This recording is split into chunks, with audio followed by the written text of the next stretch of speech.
Bienvenue sur la suite de notre tuto dédié aux simulations dans votre outil Global Courtage. Vous savez faire des propositions, utiliser les fonctionnalités de calcul du logiciel, il est temps de déposer le dossier en banque.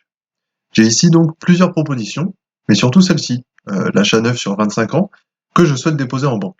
Un gros bouton bleu en bas de page, montage banque, et la liste des banques où vous pouvez déposer votre dossier. Ces banques sont paramétrables via l'admin et visualisables selon vos droits d'accès. Votre montage reprend exactement les informations que vous avez saisies sur la proposition. Vous le retrouverez dans cet onglet et vous pouvez le renommer si besoin. Vous pouvez faire plusieurs montages vers des banques différentes avec la même proposition et aussi faire plusieurs montages différents auprès de la même banque, bien entendu. La seule chose qui change ici, c'est l'apparition de ce bouton banque. Il vous servira à préciser l'interlocuteur qui s'occupera de votre dossier, mais aussi à l'avancement du dossier. Si la date de montage est automatiquement renseignée, vous avez la possibilité de renseigner à la main la date d'envoi de la demande de prêt à la banque.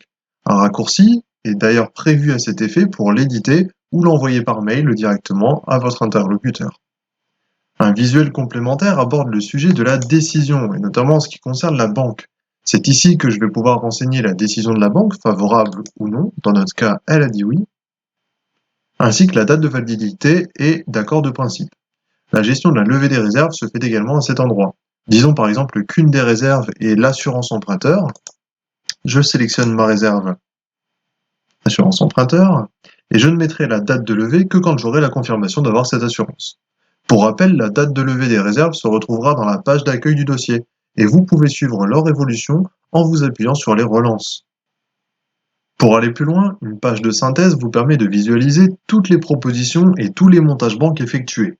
Ils seront classés par coût total croissant et vous retrouverez le process de décision dans son ensemble. En effet, si un montage comporte une décision banque positive, vous pourrez alors renseigner la décision du client.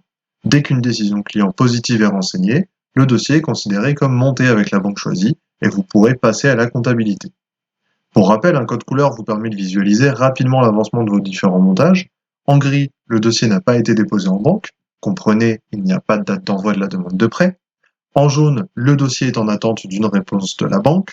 En bleu, il a été accepté par la banque. On attend alors une décision du client. En vert, tout va bien. La banque et le client ont donné leur accord pour ce montage. Et enfin, en rouge, une des deux parties a donné une réponse défavorable.